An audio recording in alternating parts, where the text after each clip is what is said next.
Praise the lord. ಪ್ರೀತಿಯ ಸಹೋದರ ಹಾಗೂ ಸಹೋದರಿ, ಮುಂಜಾನೆ ನೋಡೋದ್ರಲ್ಲಿ ಬಹಳ ಸಂತೋಷವಾಗಿದ್ದೇನೆ. ಶಾಲು ಸಮಾಧಾನ ನಿಮಗೂ ಉಂಟಾಗಲಿ. ನಿಮಗೂ ನಿಮ್ಮ ಕುಟುಂಬದಲ್ಲೂ ಯಾವಾಗಲೂ ಯೇಸು ಕ್ರಿಸ್ತನ ಮಧುರ ಸಮುದ್ರ ಸಮಾಧಾನ ಉಂಟಾಗಲಿ. ಪ್ರೀತಿಗಳ ದೇವ ಮಕ್ಕಳೇ, ಆತನ ಕೃಪಾ ನೂತನ ದಿನ ಕೊಟ್ಟಿದ್ದಾರೆ. ದೇವರ ಕರುಣೆ ಇಲ್ಲದೆ ನಮ್ಮ ಜೀವಿತದಲ್ಲಿ ಏನು ಮಾಡೋಕ್ಕೆ ಸಾಧ್ಯವಿಲ್ಲ. ಪ್ರತಿದಿನ ನಮ್ಮ ಜೊತೆಲಿ ಕಾಯುವಂಥ ದೇವರಾಗಿದ್ದಾರೆ. ಪ್ರೀತಿಗಳು ದೇವ ಮಕ್ಕಳೇ, ಈ ದಿನ ದೇವರು ಒಂದು ಒಳ್ಳೆ ವಾಗ್ದಾನ ಕೊಟ್ಟಿದ್ದಾರೆ. ಏಷ್ಯನ ಪ್ರವಾದನೆ ಗ್ರಂಥ 55ನೇ ಅಧ್ಯಾಯ 6ನೇ ವಾಕ್ಯ ನಿಮಗಾಗಿ ನಾವು ಓದ್ತೇವೆ. ಯೆಹೋವನು ಸಿಕ್ಕುವ ಕಾಲದಲ್ಲಿ ಆತನನ್ನು ಆಶ್ರಯಿಸಿರಿ, ಆತನು ಸಮೀಪದಲ್ಲಿರುವಾಗ ಆತನಿಗೆ ಬಿನ್ನಹ ಮಾಡಿರಿ. ಆಮೇಲೆ ದೇವರನ್ನು ನಾವು ಹುಡುಕಬೇಕು ಎಂಬುದಾಗಿ ಏಷ್ಯನ ಹೇಳ್ತಾ ಇದ್ದಾರೆ. ದೇವರನ್ನ ನಾವು ಯಾವ ರೀತಿಯಲ್ಲಿ ಹುಡುಕ್ತಾ ಇದ್ದೀವಿ? ಆತ ನಮ್ಮ ಸಮೀಪಲ್ಲೇ ಇದ್ದಾರೆ, ಆದರೆ ನಾವು ಹುಡುಕ್ತಾ ಇಲ್ಲ. ನಾವು ಹತ್ತಿರ ಇರುವಾಗ ಆತನಿಗೆ ಬಿನ್ನಹ ಮಾಡ್ರಿ. ಸಿಕ್ಕುವ ಕಾಲದಲ್ಲಿ ನೋಡು, ದೇವ್ ಪ್ರತಿದಿನ ನಮ್ಮ ಸಂಗಡ ಇರ್ತಾರೆ. ಪ್ರತಿ ಸಮಯದಲ್ಲೂ ನಮ್ಮ ಜೊತೆಲಿರುವಾಗ ನಾವು ಆತನಿಗೆ ಬಿನ್ನಹ ಮಾಡೋದಿಲ್ಲ ಪ್ರಿಯರೇ. ಅದೇ ತರ ಹೊಸ ಒಡಂಬಡಿಕೆಯಲ್ಲಿ ನೋಡುವುದಾದ್ರೆ ಮತ್ತೈನ ಬರೆದ ಸುವಾರ್ತೆ 7ನೇ ಅಧ್ಯಾಯ 7ನೇ ವಾಕ್ಯದಲ್ಲಿ ಹೇಳ್ತಾರೆ, ಬೇಡಿಕೊಳ್ಳಿರಿ ನಿಮಗೆ ದೊರಕುವುದು, ಹುಡುಕಿರಿ ನಿಮಗೆ ಸಿಕ್ಕುವುದು, ತಟ್ಟಿರಿ ನಿಮಗೆ ತೆರೆಯುವುದು ಎಂಬುದಾಗಿ ದೇವವಾಕ್ಯ ಹೇಳ್ತದೆ. ಹೌದು ಪ್ರೀತಿಯ ದೇವ ಮಕ್ಕಳೇ, ನಾವು ಬೇಡುವಾಗ ನಮ್ಮ ಪ್ರಾರ್ಥನೆಯಲ್ಲಿ ದೇವರು ನಮ್ಮನ್ನು ಸಿಗುತ್ತಾನೆ. ನಾವು ಹುಡುಕುವಾಗ ಆತನ ನಮ್ಮನ್ನು ಸಿಗುತ್ತಾರೆ ಎಂಬುದಾಗಿ ಹೇಳ್ತೇವೆ. ತಟ್ಟಿರಿ ನಿಮಗೆ ತೆರೆಯುವುದು. ನಾವು ಯಾವುದೇ ವಸ್ತು ಕೇಳುವಾಗ ದೇವರು ಅನುಗ್ರಹಿಸುವಂತ ದೇವರಾಗಿದ್ದಾನೆ. ಅದೇ ತರ ನೋಡಿ, ಈ ವಾಗ್ದಾನ ನಮ್ಮ ಜೀವಿತದಲ್ಲಿ ಬಹಳ ಪ್ರಾಮುಖ್ಯವಾಗಿದೆ. ಪ್ರೀತಿಯ ದೇವ ಮಕ್ಕಳೇ, ಕರ್ತನಿಗೆ ಮೆಚ್ಚುಗೆ ಆದ ಸಂಗತಿಗಳನ್ನು ನಾವು ಖಂಡಿತವಾಗಿ ಕೇಳಕ್ಕೆ ಇಷ್ಟವುಳ್ಳವರಾಗಿದ್ದೇವೆ. ಆತ ನಮ್ಮನ್ನು ಎಲ್ಲ ರೀತಿಯಲ್ಲಿ ಸಹಾಯ ಮಾಡುವಂಥ ಸರ್ವಶಕ್ತನಾಗಿದ್ದಾನೆ. ನೋಡಿ, ಏಷ್ಯ ಪ್ರವಾದನೆ ಅದೇ 56ನೇದಲ್ಲಿ ಆತನು ಸಿಕ್ಕುವಾಗ ಕರ್ತನು ಹುಡುಕಿರಿ, ಯೆಹೋವನು ಸಿಕ್ಕುವ ಕಾಲದಲ್ಲಿ ಆತನನ್ನು ಆಶ್ರಯಿಸಿರಿ, ಸಮೀಪದಲ್ಲಿರುವಾಗ ಆತನಿಗೆ ಬಿನ್ನಹ ಮಾಡಿರಿ ಎಂಬುದಾಗಿ. ಹೌದು ಪ್ರೀತಿಯ ದೇವ ಮಕ್ಕಳೇ, ನಾವು ಆತನ ಸಮೀಪದಲ್ಲಿರುವಾಗ ನಾವು ಆತನಿಗೆ ಬಿನ್ನಹ ಮಾಡ್ಬೇಕಂತೆ. ಈ ಲೌಕಿಕ ಜೀವಿತದಲ್ಲಿ ನೋಡುವಾಗ ಪ್ರತಿಯೊಬ್ಬರು ನಮ್ಮ ಇಷ್ಟ ಬಂದ ಹಾಗೆ ನಾವು ಜೀವಿಸ್ತೀವಿ. ಭಕ್ತಿಯಿಂದ ದೇವರನ್ನ ನಾವು ಹುಡುಕಬೇಕೆಂಬುದಾಗಿ ದೇವ್ರ ವಾಕ್ಯ ಹೇಳ್ತದೆ.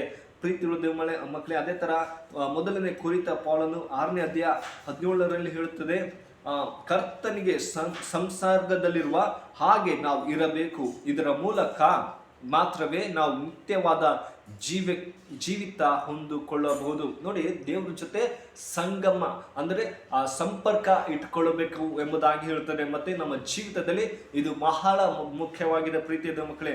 ಅದೇ ತರ ಕರ್ತನೊಟ್ಟಿಗೆ ಸಂಸರ್ಗದಲ್ಲಿರುವ ಜೀವಿತವು ನಮ್ಮೊಬ್ಬೊಬ್ಬರಿಗೆ ಬಹಳ ಮುಖ್ಯವಾಗಿದೆ. ಇದಕ್ಕೆ ಬುನಾದಿ ಎಂಬುದಾಗಿ ಅಂದರೆ ಕರ್ತನು ಭಯಭಕ್ತಿಯಿಂದ ಹುಡುಕುವ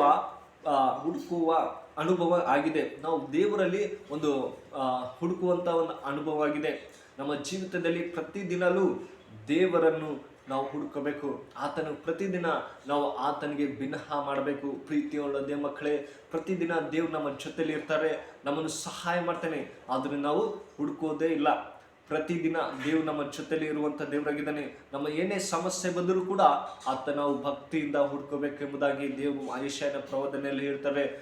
ಪ್ರೀತಿಯ ಮಕ್ಕಳೇ, ನೋಡಿ, ಅದೇ ತರ ದಾವಿದನ ಬರೆದ ಕೀರ್ತನೆ 138ನೇ ಅಧ್ಯಾಯ 8ನೇ ವಾಕ್ಯದಲ್ಲಿ ಹೀಗೆ ಹೇಳ್ತದೆ, ಇದನ್ನು ಗ್ರಹಿಸಿಕೊಂಡ ದಾವಿದನು ಎಂಬುದಾಗಿ. ನೋಡಿ, 23ನೇ ಹೇಳ್ತದೆ, ಹೀಗೆ ಯೆಹೋವನು ನನಗೆ ಕುರುಬನು, ಕೊರತೆ ಪಡೆಯನು ಎಂಬುದಾಗಿ. ನಾವು ದೇವರನ್ನ ಹುಡುಕುವಾಗ ನಾವು ಯಾವುದಕ್ಕೂ ಕೊರತೆ ಪಡೆಯುವುದಿಲ್ಲ. ನಮ್ಮ ಜೀವಿತದಲ್ಲಿ ಎಷ್ಟೇ ಸಮಸ್ಯೆ ಇದ್ರೂ ಕೂಡ ದೇವ್ರು ನನಗೆ ಒಳ್ಳೆ ಕುರುಬನಾಗಿದ್ದಾನೆ, ನನಗೆ ದಾರಿ ದೀಪವಾಗಿದ್ದಾನೆ ಎಂಬುದಾಗಿ ಹೇಳ್ತಾನೆ. ಅದೇ ತರ ನಮಗೆ ಒಳ್ಳೆ ಕುರುಬನಾಗಿದ್ದಾನೆ ಪ್ರೀತಿಯ ಮಕ್ಕಳೇ. ಆದ್ದರಿಂದ ಅವನ ಜೀವಿತವು ಕೊನೆಯ ತನಕ ಕರ್ತನ ಆಶೀರ್ವಾದವನ್ನು ಪಡೆದೆನೆಂಬುದಾಗಿ ನೋಡ್ತೇವೆ. ಹೌದು ಪ್ರೀತಿಯ ದೇವ ಮಕ್ಕಳೇ, ದಾವಿದನ ಜೀವಿತ ನೋಡುವುದಾದ್ರೆ ಆತ ಯಾವಾಗಲೂ ದೇವರನ್ನ ಭಯಭಕ್ತಿಯಿಂದ ಜೀವಿಸ್ತಾ ಇದ್ದ. ತನ್ನ ಕುರಿ ಕಾಯುವಂತ ಸಮಯದಲ್ಲೂ ದೇವರು ನನಗೆ ಒಳ್ಳೆ ಕುರುಬನು, ಕೊರತೆ ಪಡೆಯನು, ಆತನ ಹಸಿರು ಹುಲ್ಲುಗಾವಲಲ್ಲಿ ನನ್ನನ್ನು ತಗ್ಗಿಸುತ್ತಾನೆಂಬುದಾಗಿ ದಾವಿದನ ಬರೆದ ಕೀರ್ತನೆ 23ನೇ ಅಧ್ಯಾಯದಲ್ಲಿ ನೋಡ್ತೇವೆ. ಆತ ಎಲ್ಲ ಮಾರ್ಗದಲ್ಲಿ ನನ್ನನ್ನು ನಡೆಸ್ತಾನೆ ಎಂಬುದಾಗಿ ದಾವಿದನ ಒಂದು ನಂಬಿಕೆಯಿಂದ ಜೀವಿಸಿದ್ದಾರೆ ಎಂಬುದಾಗಿ ನೋಡ್ತೇವೆ. ನಮ್ಮ ಜೀವಿತ ಪರಿಸ್ಥಿತಿ ಹೇಗಿದ್ದರೂ ಕೂಡ ದೇವರನ್ನ ನಮ್ಮ ಕಾಲದಲ್ಲಿ ಇರುವಾಗ ಆತನ ಸಮೀಪದಲ್ಲಿ ನಾವು ಬಿನಹ ಮಾಡಬೇಕೆಂಬುದಾಗಿ ದೇವ್ರ ವಾಕ್ಯ ಹೇಳ್ತದೆ. ಪ್ರತಿದಿನ ದೇವರೇ ನಿನ್ನನ್ನೇ ನಾನು ಹುಡ್ತೀನಿ, ನಾನು ಏನೇ ಸಮಸ್ಯೆ ಇದ್ರೂ ನಾನು ಭಯ ಭಕ್ತಿಯಿಂದ ನಾನು ಜೀವಿಸ್ತೀನಿ ಎಂಬುದಾಗಿ ಹೇಳುವುದಾದರೆ ಹಿಂದೆ ದೇವ್ರ ವಾಕ್ಯ ನಿಮ್ಮ ಜೀವಿತದಲ್ಲಿ ಆಶೀರ್ವದಿಸಿ ಕಾಪಾಡಲಿ. ಸಹೋದರ ಹಾಗೂ ಸಹೋದರೇ, ನಿಮ್ಮ ಏನು ಪರಿಸ್ಥಿತಿ ನೀವೇನು ಹುಡ್ತಾ ಇದ್ದೀರಿ, ದೇವರು ನಿಮ್ಮನ್ನು ಆತ ತಟ್ಟಿನ ತೆರೆಯುವಂಥ ದೇವರು. ಮತ್ತೆ ಬೇಡಿಕೊಳ್ಳಿರಿ, ನಿಮಗೆ ಸಿಗುವುದು. ನೀವೇನು ಪ್ರಾರ್ಥನೆಯಲ್ಲಿ ಬೇಡ್ತಾ ಇದ್ದೀರೋ ಅದನ್ನು ಕೊಡುವಂತಹ ದೇವರಾಗಿದ್ದಾನೆ. ನಾವು ಚಿಂತೆ ಮಾಡದೆ ದೇವರಲ್ಲಿ ಬೇಡಿಕೊಳ್ಳಿರಿ, ಭಕ್ತಿಯಿಂದ ಜೀವಿಸಿರಿ. ದೇವರು ನಿಮ್ಮ ಸಮೀಪಲ್ಲೇ ಇದ್ದಾನೆ. ಈ ವಾಕ್ಯ ನಿಮ್ಮ ಜೀವಿತದಲ್ಲಿ ಆಶೀರ್ವದಿಸಿ ಕಾಪಾಡಲಿ. May God bless you. ಆಮೀನ್. ಪ್ರಾರ್ಥನೆ ಮಾಡೋಣ. ಪರಿಶುದ್ಧನೆ ಪ್ರೀತಿಯುಳ್ಳ ತಂದೆ, ಈ ಮುಂಜಾನೆ ವೇಳೆಯಲ್ಲಿ ಒಳ್ಳೆ ಸಮಯ ಕೊಟ್ಟಕ್ಕಾಗಿ ಸ್ತೋತ್ರ. ಹೌದೇ ಸಪ್ಪ, ಯೆಶಾಯನ ಪ್ರವಾದನೆ ಗ್ರಂಥದಲ್ಲಿ ಹೇಳುವ ಹಾಗೆ ನನ್ನನ್ನು ಹುಡುಕಿರಿ, ನಾನು ಸಿಗುತ್ತೇನೆ ಎಂಬುದಾಗಿ ಹೇಳುವ ಹಾಗೆ ಈ ವಿಡಿಯೋ ನೋಡೋ ಪ್ರತಿಯೊಬ್ಬ ಮಕ್ಕಳನ್ನು ಆಶೀರ್ವದಿಸಿ ಅಪ್ಪ, ನಿನ್ನನ್ನು ಹುಡುಕುವ ಹಾಗೆ ಪ್ರತಿ ಜೀವಿತದಲ್ಲೂ ನೀನು ಆಶೀರ್ವದಿಸಿ ಅವ್ರಿಗೆ ಬೇಕಂತೆಲ್ಲ ಸಹಾಯ ಮಾಡು.